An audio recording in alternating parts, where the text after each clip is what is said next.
Your average passenger car is only used about 10 hours a week out of 168 hours. So the vast majority of the time, cars are just doing nothing. But if they're autonomous, they could be used, I don't know, 5 times more, maybe 10 times more. So you could actually, for the same car, would have 5 times as much value, maybe 10 times as much value. There's 168 hours in the week, and like I said, only 10 of them are used for driving. So, and then a bunch of those hours are looking for a parking spot, which is, can be pretty annoying at times. So we want, with autonomy, you get your time back. This is a very big deal. So it's not just it'll save lives, like a lot of lives, and prevent injuries. I think we'll see autonomous cars become 10 times safer than a human.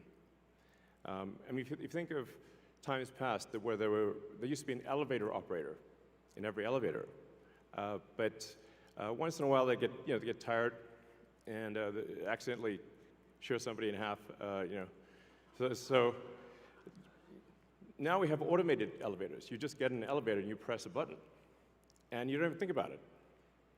And it just takes you to the floor. And if you did see an elevator operator with a big relay switch, you'd be like, that's weird. Now, that's how cars will be. And it's not just the lives saved in injuries, but if you think about the cumulative time that people spend in a car and the time that they will get back, that they can now spend, well, I guess, on their phones or watching a movie or doing work or whatever you want to do. You can think of the car in an autonomous world as being like just a little lounge. You're just sitting in a comfortable little lounge, and you can do whatever you want while you're in this comfortable little lounge. And when you get out, you will be at your destination. So, yeah, it's going to be awesome.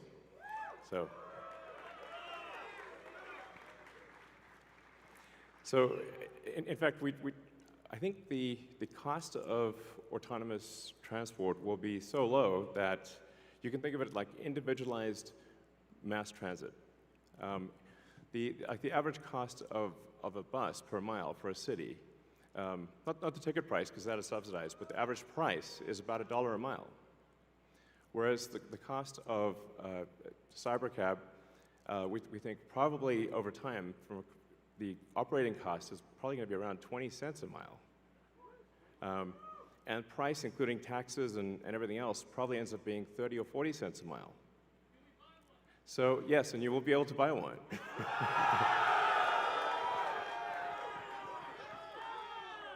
Yes, exactly. And we expect the cost to be below $30,000. And I think there'll be an interesting business model where, like, let's say somebody is an Uber or Lyft driver today, where they can actually sort of manage a fleet of cars and sort of manage, I don't know, 10, 20 cars, and just sort of take care of them like a shepherd tends their flock. You have your flock of cars, and you're the shepherd, and you take care of your flock of cars. I think that'd be pretty cool. I think it's going to be a glorious future. It's going to be really something special. So, yes, good, all excellent questions. So, we do expect actually to start fully autonomous, unsupervised FSD in Texas and California next year. And that's with the Model 3 and Model Y. And then we expect to be in production with the Cybercab, which is really highly optimized for autonomous transport in probably, well, I tend to be a little optimistic with timeframes, but in 2026. So, yeah, before 2027, let me put it that way. We'll make this vehicle in very high volume, but well before that, you will experience a robotic taxi via the Model 3 and Model Y program, and Model S and X too. But your 3 and Y will achieve unsupervised full self-driving with permission in wherever regulators essentially approve it in the U.S. and then to follow in outside the U.S. So, and it's Cybertruck too, yes, of course. Sorry, I don't want to forget. Yes. All our cars are basically all cars that we make. So let's not get nuanced here. All right, next slide. So one of the reasons why the computer can be so much better than a person is that we have millions of cars that are training on driving. So it's like living millions of lives simultaneously and seeing very unusual situations that a person in their entire lifetime would not see. But hopefully, yeah, exactly. So with that amount of training data, it's obviously going to be much better than what a human could be, because you can't live a million lives. And it's also, it can see in all directions simultaneously, and it doesn't get tired or text or any of those things. So it will naturally be, like I said, 10, 20, 30 times safer than a human, just for all those reasons. And I want to emphasize that the solution that we have is AI and vision. So there's no expensive equipment needed. So the Model 3 and Model Y and S and X that we make today will be capable of full autonomy unsupervised. And that means that our cost of producing the vehicle is low. Now, we are going to actually overspec the computer for the Cybercab. So our AI5 computer will be somewhat overspec'd. And because I think there's actually also an opportunity, sort of like in Amazon Web Services, where if the car is driving for 50 hours a week, there's still over 100 hours left. And there's a potential there to have a massive amount of distributed inference compute, where if you've got, like, say, a fleet of 100 million vehicles and a kilowatt of efficient inference compute, you have 100 gigawatts of compute, which is really quite substantial. And if it's there, you might as well use it. So, yeah, so that I think will make sense. So, all right. So our autonomous future is here. As I said, we've got 50 Teslas driving autonomously. We're trying to give you a sense of what cities will be like in the future. And when you get in, you'll see, like, it's really quite a wild experience to just be in a car with no steering wheel, no pedals, no controls, and it feels great. And we have enough vehicles here, so everyone should be able to try it out and experience the set that we've built here. It's a very big set, so it's like really, we've used, I don't know, 20, 30 acres or something like that. It's really big. So it goes on, the ride's long. And we set it up to feel like a ride, like a park ride. So it'll be cool, and you'll get to experience it tonight.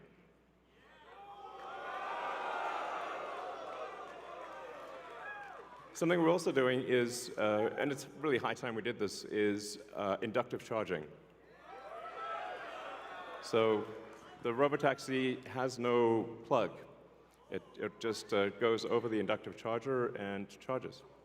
So yeah, it's kind of how it should be. Thanks, guys. I love you too. So one of the things that is really interesting is how will this affect the cities that we live in? And when you drive around a city, or when the car drives you around a city, you'll see there's a lot of parking lots. There's parking lots everywhere, parking garages. So what would happen if you have an autonomous world is that you can now turn parking lots into parks. And so we're taking the ing lot out of parking lot. Welcome. So there's a lot of opportunity to create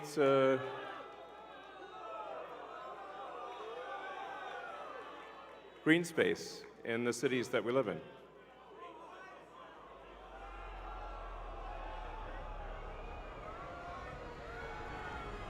So I think that would be quite fantastic. Oh, and also, what happens if you need a vehicle that is bigger than a Model Y?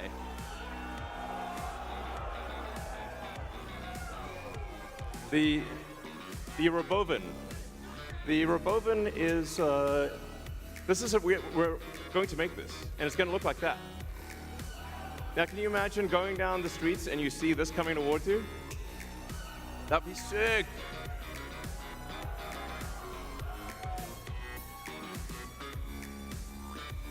So this can carry up to 20 people, and it can also transport goods. So you can configure it for goods transport within a city, or transport of up to 20 people at a time. So this is gonna, the Robovan is what's gonna solve for high density. So if you want to take a sports team somewhere, or you're looking to really get the cost of travel down to, I don't know, 5-10 cents a mile, then you can use the Robovan. Some people call it the Robovan, but so yeah. You know, one of the things that we want to do, and we've seen this with the Cybertruck, is we want to change the look of the roads. You know, the future should look like the future.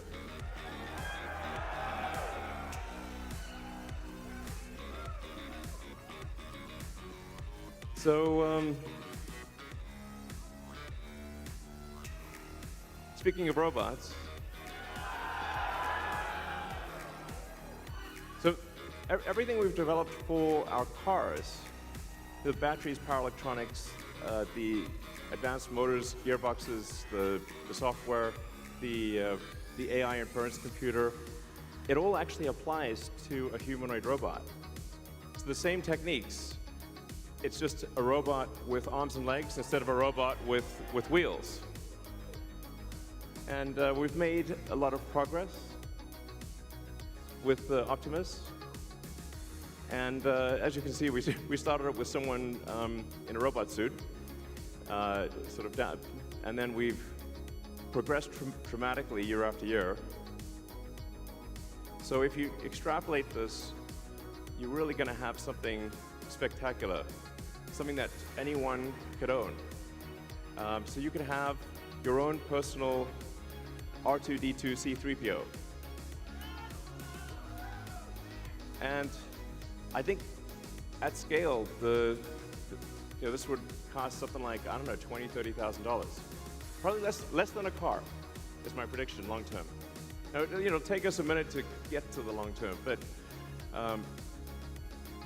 fundamentally at scale, the Optimus robot, you should be able to buy an Optimus robot for, I think, probably $20,000 to $30,000 long term. So, and what can it do? It'll basically do anything you want. So it can be a teacher, babysit your kids, it can walk your dog, mow your lawn, get the groceries, just be your friend, serve drinks. Whatever you can think of, it will do. And yeah, it's going to be awesome.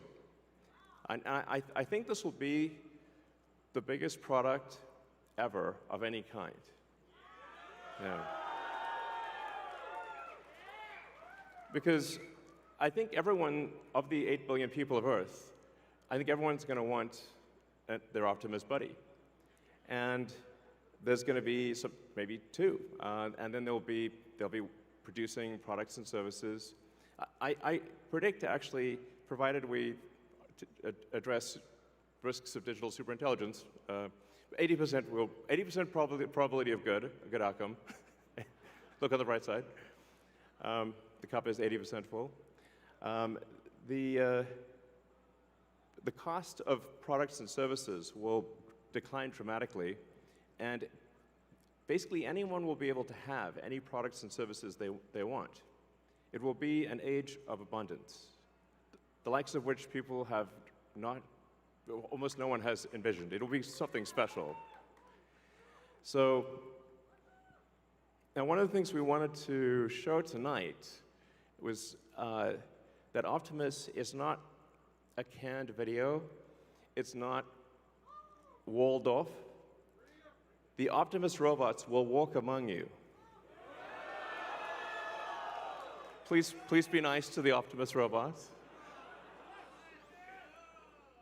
So you'll be able to walk right up to them, and they'll serve drinks at the bar. And you'll directly, I mean, that's just, it's a wild experience just to have humanoid robots, and they're there, you're just in front of you. So, yeah, with that, let's party.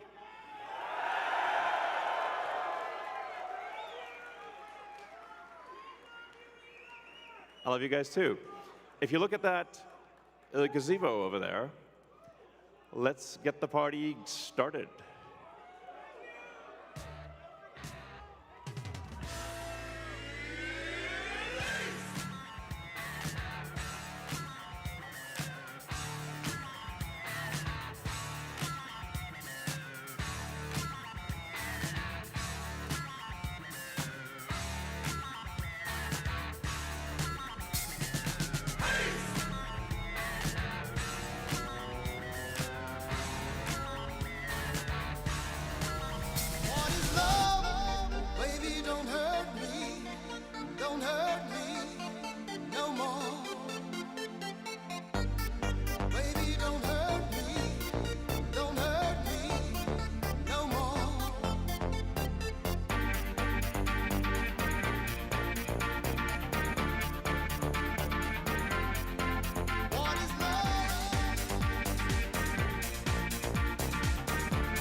Hello, everyone. Midwest is currently prioritizing VIP rides.